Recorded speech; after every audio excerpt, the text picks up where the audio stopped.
Hey there, I'm your host, Dr. Zoe, and welcome to Redefining Your Superwoman. Today, our guest is Anne Poirier. She's an eating disorder specialist, a lifestyle strategist, and an author, and we'll talk about her new book. I wanted to have her on today because we women struggle with our bodies, getting them to look like we want, feel like we want, keeping them healthy, all of the things. And I want to talk about how we can have a truce with our body image. Anne is going to share with us her story from anorexia to peace and acceptance regarding her body and give us a few tips and some encouragement on how you can have that too, the peace and acceptance part. I love Anne's calming presence, so stay tuned for our conversation. Hi there, I'm Dr. Zoe. I'm glad you're here. This is the place for developing your strength as a woman and helping you navigate difficult relationships in your life, including that sometimes difficult relationship with yourself. Being a strong woman is not about what other people can see, and it's not about how loud you are about it. It's a quiet knowing. This isn't therapy, but you may feel like you've been to therapy after one of my episodes.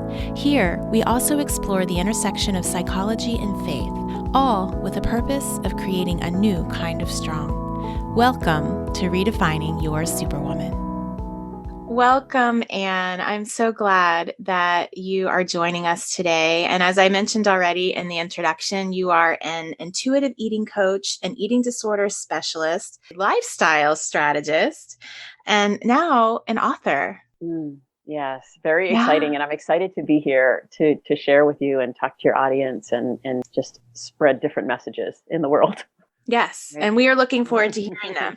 So the reason why I wanted you to come on to my podcast today is because I have never, ever met a woman or spoken to a woman who has said to me, I have always loved and accepted my body since before I could remember, including myself. I've never met a woman who's in that place. And that's, when I think about that, I think, wow. That is really, it hurts me really just to think about it because, we grow up and we watch our mothers struggle with their body image. We watch, them try to kind of change and we grow into a body that we've already learned to hate. Mm-hmm. Yeah. So true. And so I want to talk about that today because it's not getting any better. The social media is just compounding all of it. And so I want to find out, how can we take a first step to make a truce with our body? So yeah, go ahead. It's so interesting because really the biggest first step is to decide that you're going to do it. That I don't have to buy in. I don't have to buy into society, into culture, into the diet industry, into all of the things that we've been told. Right. Have, such deep beliefs that, as you said, started when we were kids. Yeah. That our bodies weren't good enough. Right. And it snowballs. And the more you think that, the more you see that, and the more you find proof of it. Right. So. Oh, yes. Well, we're going to talk about that whole confirmation bias thing. But before we get started, and I love what you said, the first step is to just decide. So we're going to talk today really about how do we get to that first step of deciding that I'm going to let this stuff go.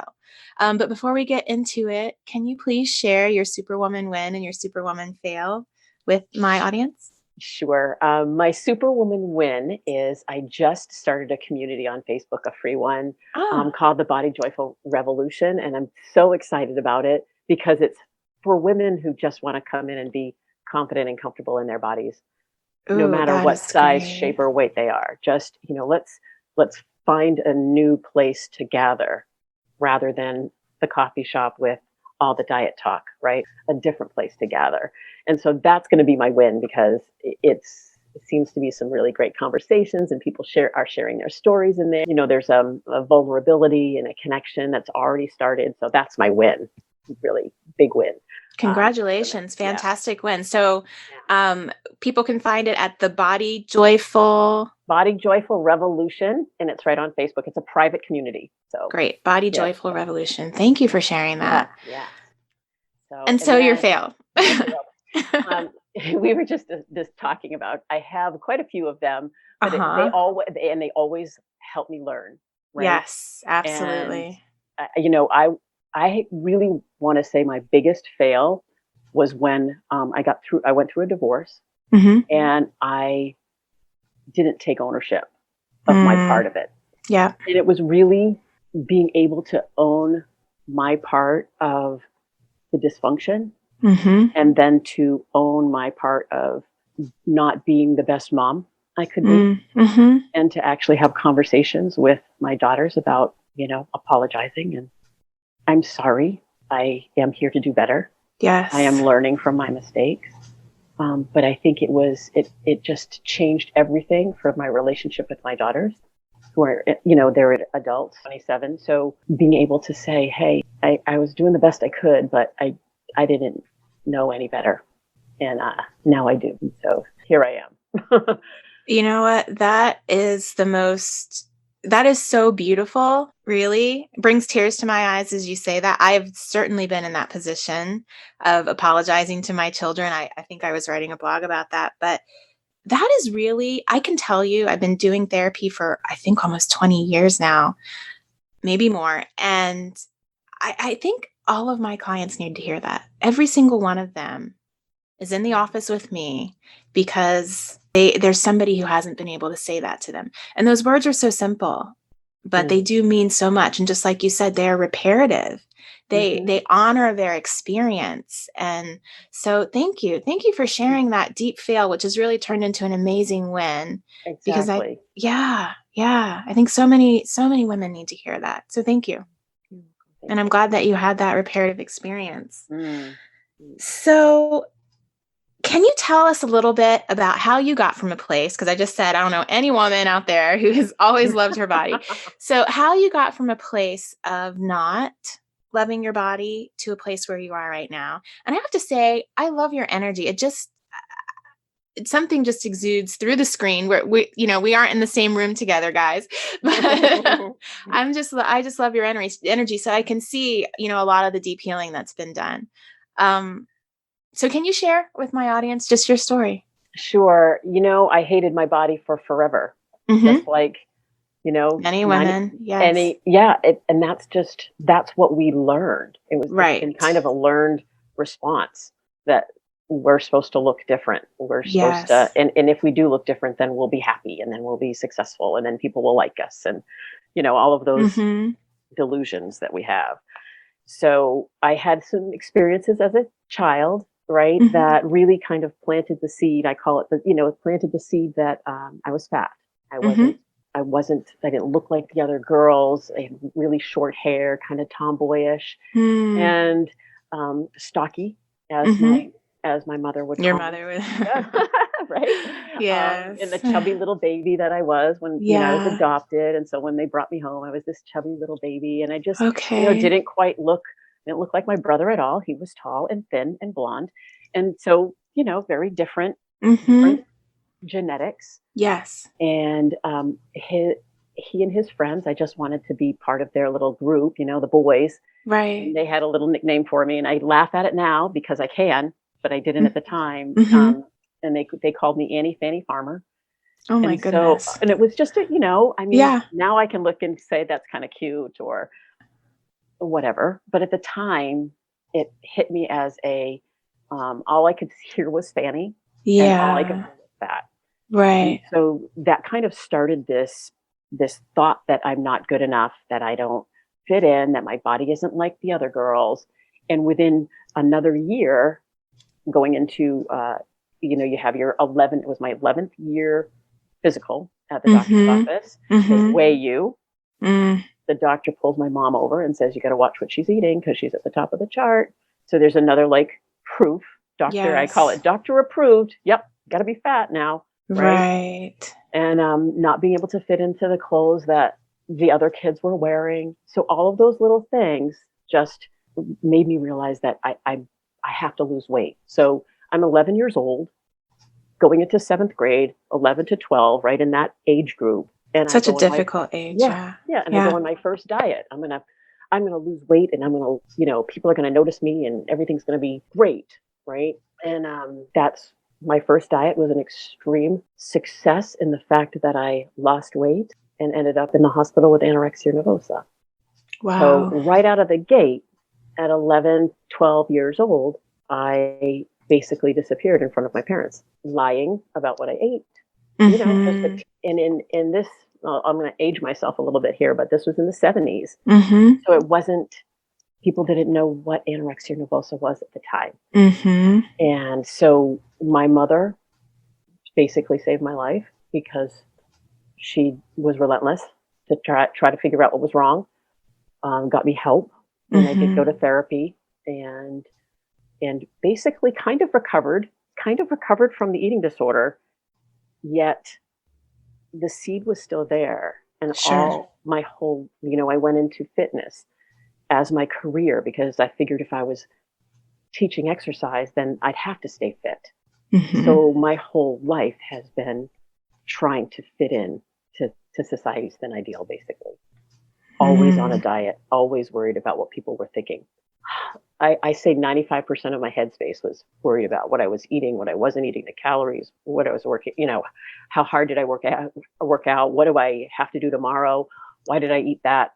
Such self criticism and judgment and shame carrying around. And then, of course, can't always diet. So I'd go to the flip side. And so I would eat and on a diet, off a diet, binge. So it just was this roller coaster of being stuck, basically. Right. So the disordered eating and the eating disorder never went away. It just morphed and changed and showed up in different ways. And there are plenty of people that binge through exercise.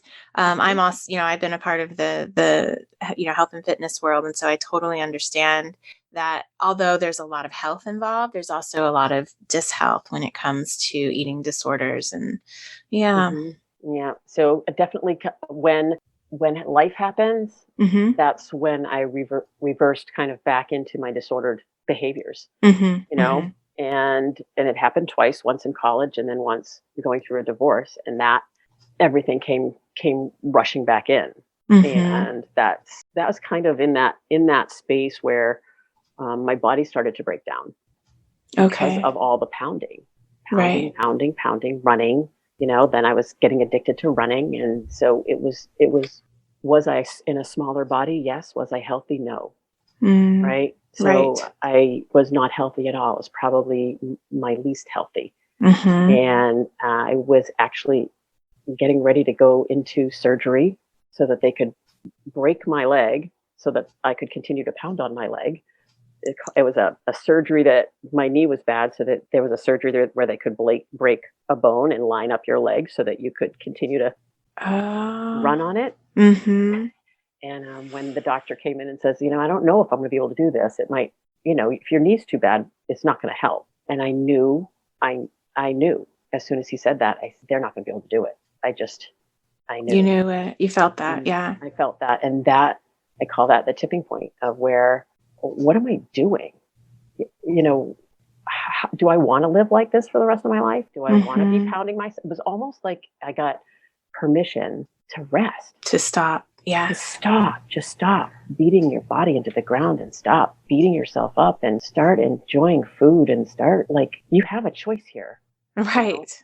So you didn't get the surgery? Well, I went in for the surgery and he couldn't do it. Wow. So, and then you had all that recovery afterwards. Where there are lots of writing, journaling, started a little bit of blogging, found out I wasn't the only one that felt this way. Thinking you're the only one, right? That's always worried about this. So, I did get a knee replacement the next year, and it's great. And I can dance now and do the things that I love, but I don't exercise like I used to. I move my body in ways that feel good. So I've flipped everything. So for you, that turning point was really a forced stop almost, that you're not going to be able to do this anymore. And so you've got to figure something else out. Okay. Yeah. And so what did you do? How did you deal with those feelings and the fears? And how did you go from a screeching halt to where you are right now? Long journey. Lots of soul searching, right? Yeah. Lots of stepping in and looking at yourself and forgiving yourself and grieving grieving the identity of my whole life, the athlete as the fitness instructor, being able to and allowing myself to grieve that, and to just say, what do I want? And ask those really, really hard questions that we never really ask ourselves. How do I want to live? What feels good in my body? What does it look like? And so I actually ended up going back to school and to my alma mater, who had an eating disorder graduate program. And so that's where everything changed. I just learned so much. I learned, well, no wonder diets weren't working for me, because now I'm seeing scientific evidence. There's research on all kinds of reasons why they don't work when we look at them in the way that our society looks at them. It was so eye-opening to understand. And then I just continued to learn and learn and learn and understand how my own self-talk was basically keeping me stuck, beating myself up over and over and over again. I talk about self-talk incessantly because it rules. It really controls and steers your entire life. Absolutely. Ultimately, it does. Yeah. I don't think, and that's why I keep drilling it, guys. I know you guys might get tired of hearing me talk about it, but I don't think people really understand how important that self-talk is. It just is. So you said something earlier. You said diets don't work. So I've heard that. What do you mean by that? Diets don't work. Why? And so, because, there's keto, there's paleo, people are vegan, people are, doing, all kinds of fun, different things. And some things do appear to actually work very well. So what do you mean when you say diets don't work? So here's my there's scientific research, right? So that we know that when we are taking in less calories, I call it energy, less energy than our body needs, right? Our metabolic rate slows down. It's a protection mechanism. It just kind of goes, okay, there's not enough food coming in, so let's make sure that we have enough to sustain and do the things that we know that she's going to be doing. So the metabolism slows down a little bit. Our cortisol level kind of spikes up a little bit, right? So the stress hormone, and that's that fight, flight, freeze. Yep. And I think about feast and famine. So it's the body's kind of holding on to some fat just to it's protecting it. So the body kind of is almost playing against the weight loss game. It doesn't necessarily want you to lose weight because it's protecting you. And then there's the ghrelin and the leptin, which are the hunger and the fullness hormones. They get a little bit altered. So if I'm not taking in enough calories or enough energy, my hormone, the hormone that says that I'm hungry, starts to increase. And the hormone that says that I'm full starts to decrease. Okay. So it's like when you go home, thinking about when you go home and you haven't eaten all afternoon and you're starving and you want to eat everything in your kitchen. Yeah, you want to eat everything. And you say, oh, like, I can't eat that because that's not good. So you just kind of do this little, I call it the eat around, and we eat this, and then we eat this, and then we eat this, and then we eat this, and then all of a sudden we're eating all of these things. And part of it is physiological because the leptin has been kind of shut down for the day. So it's like, I'm not sure when she's going to eat again. So let's make sure fill her up. Let's fill her up. Let's make sure she has enough, right? Yeah. But I think that there's a real important piece of diet, that the on and off part.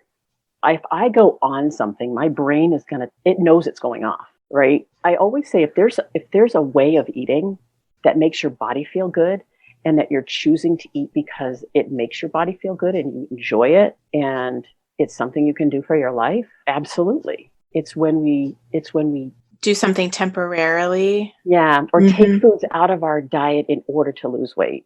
That becomes a diet. Right? So lifestyle, changing your lifestyle is important and good. Putting yourself on a diet is the thing that doesn't work. And so what it really means is that people need to have some patience, right? So if you want to change your weight, if you want to change your body, if you want to get healthier, I guess is what I should really say, then what you have to do is start a healthy lifestyle and be patient, because it's going to take a while. Exactly. Okay. It's really because it usually is about weight loss. It's usually putting weight loss on the back burner and saying, let's just focus on the habits. Right. On healthy habits. On healthy habits. Let's focus on what feels good in your body. What foods do you like versus not like? And how can we work with your body as opposed to against it? We are always working against our body. No, I'm not hungry. I shouldn't eat. Oh, I should eat all of this because my mother told me to finish my plate. Oh, I deserve to have, Mm. right? Mm-hmm. Versus, oh, I'm hungry. What do I want to eat? Do I want something crunchy? Do I want something warm? Do I want something cold?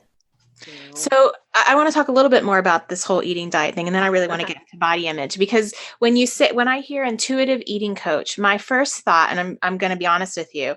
I was raised by a mom who I would say has disordered eating style issues, eating issues. And I don't know that my question is, how do you eat intuitively when your intuition barometer is broken? Mm, such a good question. Such Yeah. a good question. Because that's it. It takes patience, and it takes listening, and it takes tuning in.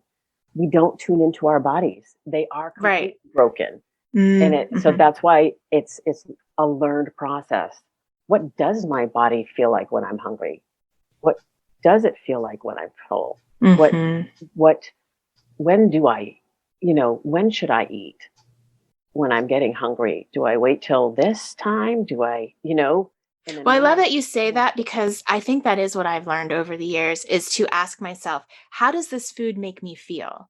Mhm. And then as I'm doing that, and over time I've been able to go, I don't want to eat that because I know what I'm going to feel like afterwards. It gives me a fuzzy head. It gives me a little, headache, or I just don't feel, well, or I have joint pain, whatever it is. But it has been for me that journey of paying attention to my body and honoring it. And then also caring about it enough to take care of it for the future, right? For tomorrow, or for 10 minutes from now, or for 10 years from now. Absolutely. Yeah. Absolutely. Okay. That's exactly what intuitive eating is. It's really tuning in. How Mm. was this before, during, and after with food, really? And Mhm. then, what's your bigger goal? How do you want to live your life? What does it look Mhm. like? I don't want to Yeah. give up. I don't want to never have chocolate chip cookies again because they're my favorite thing, right? But I don't need to eat a whole bag of them. I can eat one and enjoy it and love it and taste it and then be fine, right? And that's scary for people. It's scary for people, Well, it is, Mhm. because like I said, for a lot of us, our that barometer is just completely demolished. And so for those women out there listening who go, I can't intuitively eat because I will intuitively eat every single thing. Exactly. That's what my intuition tells me to do. Um, so yes, I do love that you just pointed that out, that it's really about learning, taking the time to learn your body. So you're not immediately going to be able to trust that it's going to make the right decisions. But if Exactly. over time you start to pay attention and you learn, and then you choose to act on what now you've learned. And that's really what intuition is, right? Intuition isn't some kind of, magical, sense. It's really a combo of what I say, like a deep knowing, and then wisdom that you learn over time. You learn Mhm. things that you don't even necessarily realize, but if you pay attention to them, yeah, then you can Yeah. start applying. So, okay, that was really helpful for me. Thank you. Yeah. So now I want to get back to to the body image part, because, some of us are dealing with weight issues, some of us aren't, but I think everybody is dealing with figuring out how to be comfortable with this skin that we're in, especially when we look out and it seems like, there are all these other women that have it better. Right.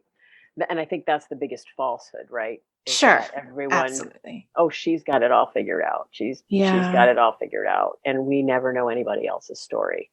And I Hmm. think that that's part of all of this is to say, I have a unique genetic blueprint. It's mine.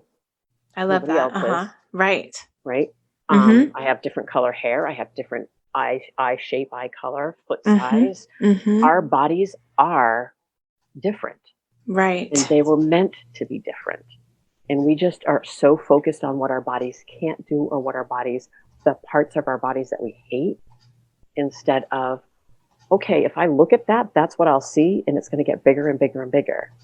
Versus, hey, why don't I look over here and say, hey, I really like my hair today, or oh, I really like my smile, or can we start to actually have those kind and compassionate conversations with ourselves about our bodies? My legs are so strong, Mm. instead of, thunder thighs, Mm-hmm. or right, Yes. my stomach is such a nice soft pillow for the puppy dog or for the baby or for the, like, Mm. as opposed to, we're just so harsh on our bodies and beating them up. And one of the exercises that I do with my clients is to actually write a letter to your body and then allow your body to write back to you. So Oh, you the get this. writing. Oh, I like that part. Yeah. And it becomes a very therapeutic exercise. Why have you treated me so poorly? Why do you yell at me all the time? Why are you pinching me all the time? Why, those, our body, if our body could talk. Mm-hmm. It wouldn't have such nice things to say about you. I know. And like you had said, we would never talk that way to our friends. Right. Or to our No. children, Mm-hmm. but we feel perfectly okay talking that way to ourselves. Saying those things to ourselves. Yeah. Mm-hmm. Yeah. One of the things too that I find really important is if social media continues to make you feel bad about yourself, let's step back and take a look at what you've got going on in your social media feed. Because is that what social media is designed to do, to make you feel bad about yourself all the time, constantly? And if that's and like you said with self-talk, if that's the messages coming in, that's what we're going to hold on to. That's what we're going to walk around this world with, instead of saying. That's so true. And, I want everybody to be very clear about the fact that everybody's social media looks very different because social media learns you. And whatever you're clicking on is what social media is going to give back to you. And so I've heard so many people, talk about that and, how hateful their, feed is and how, all these things. And I have to remind them and remind myself too, if this is something that's consistently coming through on my feed, it's because that's what I'm telling Instagram I want to see. And your social media could actually be made up of all kinds of positive, encouraging, motivating, images and words, if that's what you click on. And so pay very careful attention to not just what you say to yourself, but what you're telling Instagram, you want to see. So don't click on it. I love that. I think that's really an important piece of the equation too. Mm-hmm. Absolutely. Yeah. Thanks for bringing that up. So yeah. And you had talked about something a little bit earlier too about this, caring enough for yourself to eat the foods and that's all about body image too. Caring enough about yourself to treat yourself with kindness, treat yourself with compassion, to encourage yourself, to motivate yourself, to listen to yourself, honor yourself, respect yourself, like all of those words that we want for our children. What would you say is a first step for a woman who says, but I don't? That's the problem. I don't really care about myself enough. I don't love myself. I hate this body. I don't, and I don't know how to care for this thing. And then what I would say to start off with is how's that working for you? And that's kind of hard, but it's also like, it's a self-fulfilling prophecy. If I hate my body, if I hate myself, it's a cycle. It kind of follows you up. I love that. How's that working for you? You can write a whole journal entry on that, on how is that working for you? Because you're right, if it's not, and ultimately, logically, it does come down to that. If it's not working, then what you know is that you've got to change. And so then the next thing you need to do is take that first step to change. And, maybe focusing on what is one caring thing I can do for myself. Mm-hmm. One of the intuitive eating exercises, it's called the Petals of Worth. It's a beautiful exercise. It's a flower. And in the petals, you write all non-physical things about who you are. If you were to ask a friend why they'd like to hang out with you, it has nothing to do with our body size. Right. It has to do with our personality or our sense of humor or our caring nature or our listening. So starting to see yourself as more than just this vessel that we move through the world with. Much more than that. It's not. It's really secondary. Although all the eggs are put in that basket. If you don't look a certain way, you're not worthy. Right. Externally, all the eggs are put in that basket, it seems, and so we walk that out. Right, right. And I always will say your weight does not determine your worth. It doesn't. Not at all. Not at Not at all. all. I mean, vacillates from minute to minute, it seems. And Mhm. yes, absolutely has nothing to do with who you are as a Right. person, Right. without a doubt.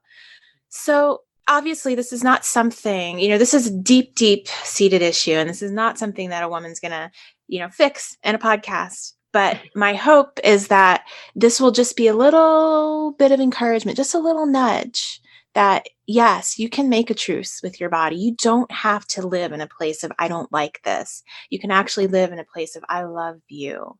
And I'm here to care for you. And thank you for being the vessel, right, to walk me through this earth. Mhm. So tell us a little bit about your book.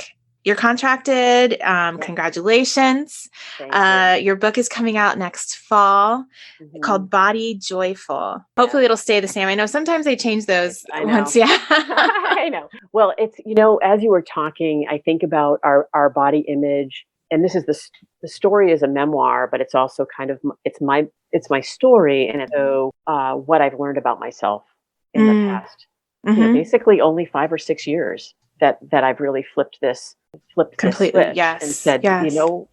I want to live happy and eat Mm. chocolate chip cookies and Mm-hmm. dance. So there you go. That all Um, sounds really good. um, but there's a real disconnect between body hatred, where a lot of people are, and body love. Mm-hmm. So sometimes it seems insurmountable, like I can't even get there. Mm-hmm. And so it's about moving slowly along the continuum from this hatred to this neutral place, where Mm-hmm. at least you're not hating your body. And Right. then at the neutral space, then you can start to treat yourself differently. You can start to feel yourself treating yourself differently and kinder and more compassionately. And then you can walk slowly up that scale, and it doesn't seem Mm-hmm. quite so far away, Mm. the body love. It's and that's kind of how the book transports me through this place of complete hatred Right. to what choices do I want to make, right? And to own stuff like that. I think that's such a big part of our own stories, to own and take responsibility for our own stuff. That's the biggest piece, is when we finally get to that point where we say yes.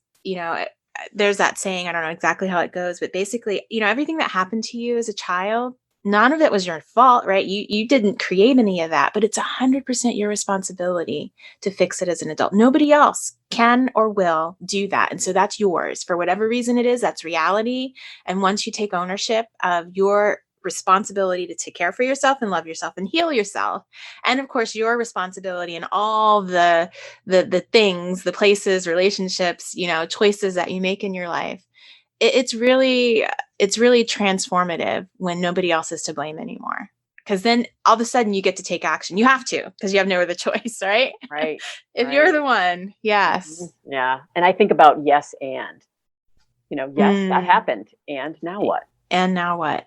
Right. Right. And now And what? and and now what's your choice? Mm-hmm. And do you want to? I mean, you have the choice, and you have the choice to stay and think that way. Mm-hmm. You absolutely Mm-hmm. do if you'd like to, Right. or you can change, you make a different choice. And it's not always a yes or a no. There's lots of choices out there Mm-hmm. to experiment with and try on and be curious about. And so it's kind of this journey of my own curiosity, and then my own just wanting to learn more and understand more. And so I am happily married now, and I part of my journey was having a man that loved me for me, right? Mm-hmm. Right. And when our first date, I said, my body and food are not anybody's business but mine. And that was the best thing that I could say, because from there it was that wasn't his, we call it a sandbox now, but it wasn't his sandbox. It's my sandbox. And, And you know what? As I hear you say that, I think that probably had nothing, I mean, that didn't have anything to do with him. That nope. had everything to do with you and Yep. your issues and your ability to own that out loud in the space of this relationship. And that allowed you to continue to walk in that one with health. So I Mhm. love that. I love Mhm. that. And so that's kind of that's what the book's about. That's the story, and it's all the things that worked for me. The Mm-hmm. self-care, the self-talk, the mindset, the play and move with joy versus exercise for burning calories, and eating and enjoying food for it being fuel and tasting good. And I always thought calories in, calories out, exercise and food, like that was the only thing that mattered. And through my own healing journey, I realized how much that's really not much of the equation at all. It's more of the mindset, how you feel about yourself and your body and how you take care of yourself. And then once that starts to change, the food and the eating and the exercise and the movement, all those things kind of just fall into place. Because all of a sudden you're listening to yourself and trusting yourself, and being more understanding and kind. So, well, thank you. It sounds like a wonderful journey that you take your readers on, and I look forward to reading it and gifting it. We'll have to stay connected with you in case the name of the book changes. So how can my readers, our listeners, I hope your readers too, how can you guys, how can they contact you or get a hold of you? Well, the best place is right on Facebook and searching for the private community, the Body Joyful Revolution. Excellent. And it's right. And I also have the business name is Shaping Perspectives, A Woman's Way to Joy. So I have a business page as well on Facebook, and we're on Instagram. But that's really the big place, because that's where I share kind of my story, and other women share their stories, and there's collective wisdom. And once you have collective wisdom with women who have walked some long journeys with weight, 80 years old, still struggling with weight and body image.